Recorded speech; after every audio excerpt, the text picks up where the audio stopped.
Hi everyone, how you doing? Dan here. As you can tell, I'm not up in the mountains. To tell you the truth, I'm glad. I want to stay where it's warm for once. And hell, the winds up there, the Sierras right now, they're blowing like crazy. I don't want to be up there. Anyway, this is probably going to be the last video we do for the year, okay?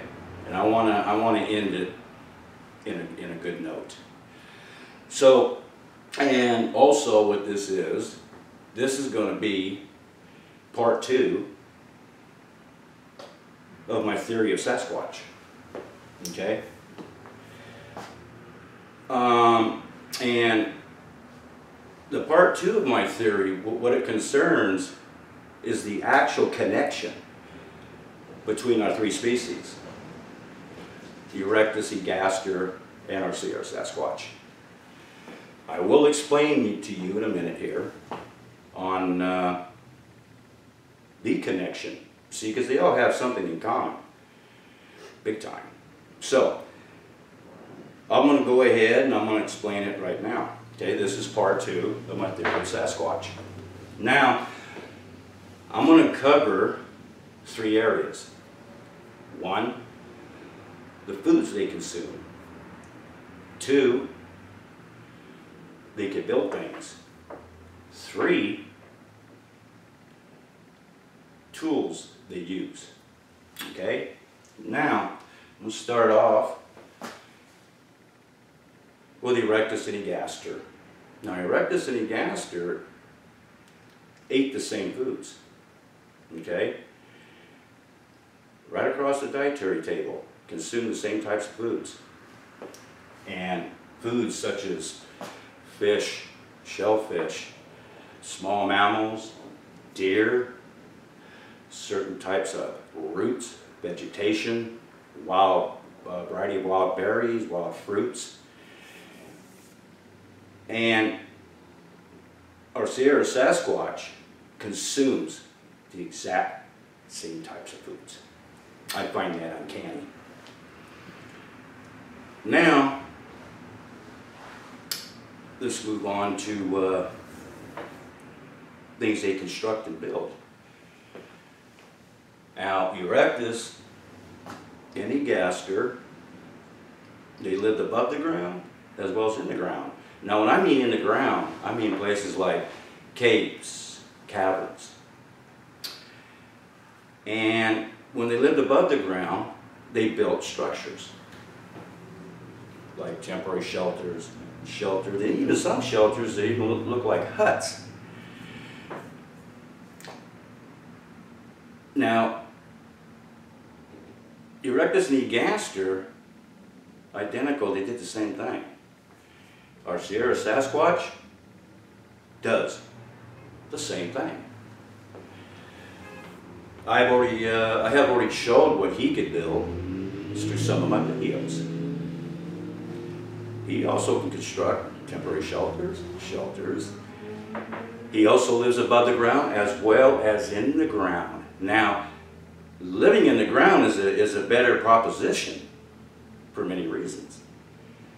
Protects you from the elements, protects you from predators, and keyword,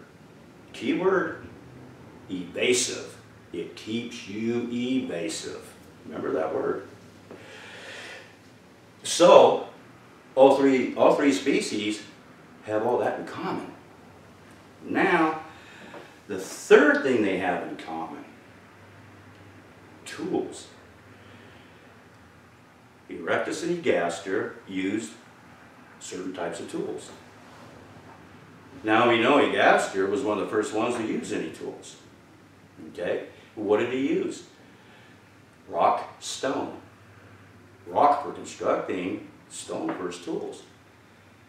One of the very first tools he created was from stone. It was a tool that was used for chopping and cutting. And of course, down the road, he came up with a few other types of tools. Now, our Sierra Sasquatch uses tools too.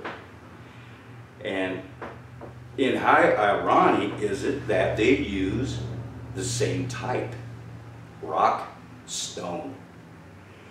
I've demonstrated that in some of my videos. They used a particular type of stone, and they used the same as Erectus did for cutting and chopping. Now Squatch uses another tool he's made from stone too also. This one he uses for, it's a dual tool. It's for, acts as a chisel and a wedge, which is made from stone. All three have all that in common. Now, what does that mean?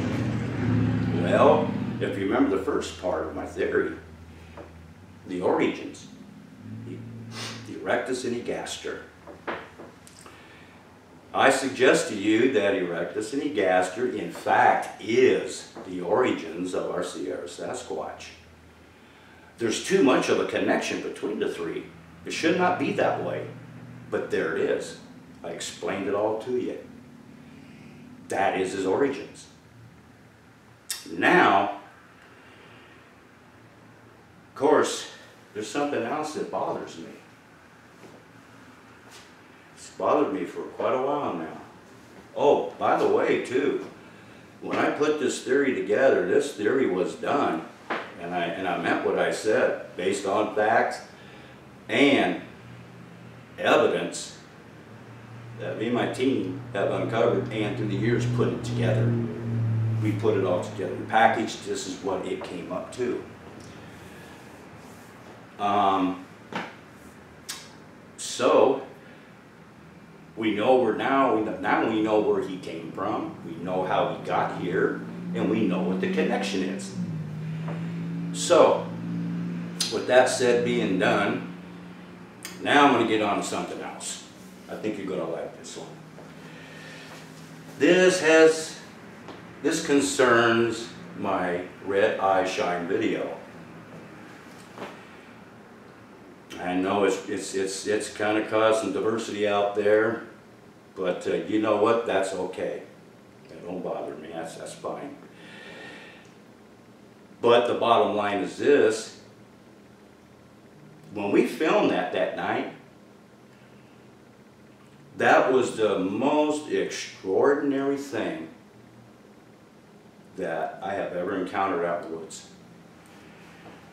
Not only did I blow it out of the saddle that it was a myth and a legend that Sasquatch has red eye glow, it's a damn fact. I recorded it. Now, what I'm about to show you is a piece of my video that was broke down and analyzed by Bigfoot Tony. And in a minute here, I'm going to show that video because I think there's a lot of my viewers out there that has not seen this yet. You need to see this. You really do. Back to Bigfoot Tony. Tony, I really appreciate what you did on this breakdown. I mean, I'd like to thank you in person, but I really would. By the way, I'm going to get a hold of you. I would like to work together with you on maybe some other videos on breaking them down. I will get a hold of you, Tony. Anyway, thank you for doing this from me and my team. Really appreciate it. He's a hell of a guy. Now, before I get started to show this to you, one thing I want you to understand. That night,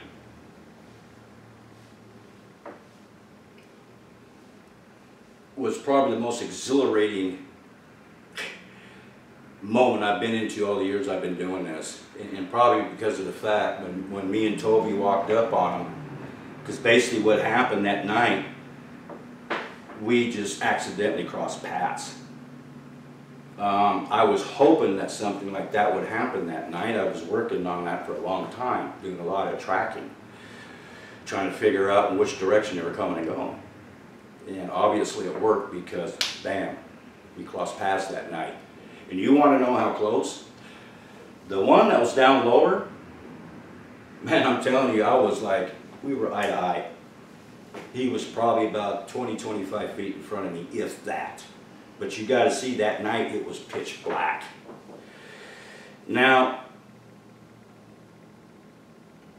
I told you when we did the film, those were real. Those were two Sasquatches. In this video, is going to validify that.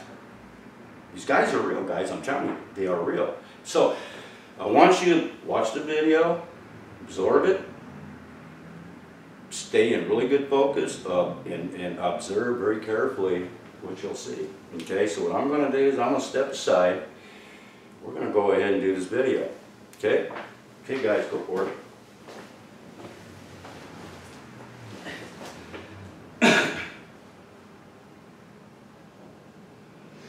Hey guys, so I've been asked by a few people to have a look at this video. One time, dude. I'll take it back to the beginning so you can see the timeline. There you go, and review the name quite naturally. A few of his viewers have been asking me to check it out.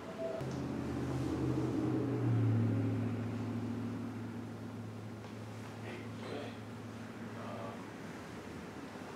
Yeah.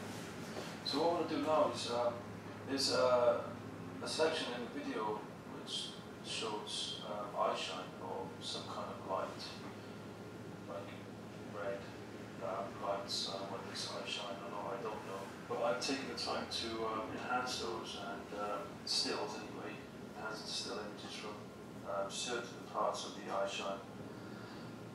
I've zoomed in and I've enhanced them, and I'll just add the stills as it's only like 5 stills at the end of this. It's a small slideshow. They do show what looks like faces. It could be paranoia, or could actually be something, I don't know. But, they are very interesting to me, so I'll add those now.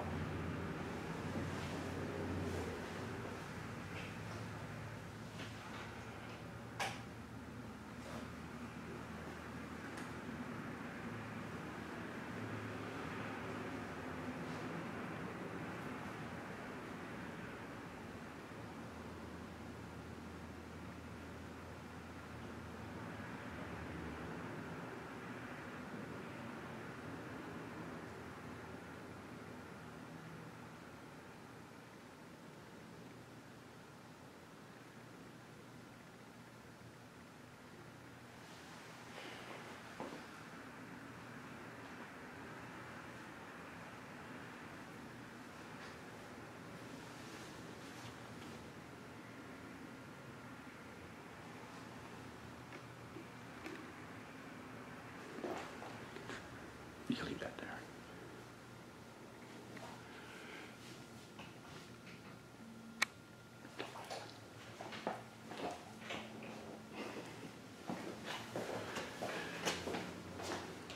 Okay, guys. I hope you enjoyed the video. I don't know about you, but I'll tell you what, I could sure see a hell of a face in there. Pay attention, you can see a nose, you can see eyes, you can see a mouth, you can see the lips, you can see the structure of the face. So, as you could tell, that was not no red blinking lights, it wasn't no red tail lights from a vehicle, it wasn't a red blinking light from a tower. As you could tell, it was none of the above. So, that's why I always tell people, you should never assume. Do your research first, then make a comment. But just don't spurt out, you see, because whoever made those comments, you were wrong.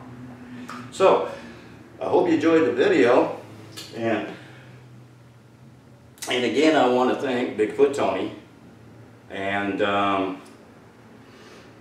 so, this ends 2017, and it's been a very prosperous year for us. We have picked up a lot of good information, evidence. It's been a hell of a year. I hope you enjoyed this whole year. Get ready for 2018, because I'm going to tell you what's going to be one hell of a ride, I guarantee it. So, for me and my team, we all wish you a Merry Christmas. Have a Happy New Year. I will see you next year. See you later.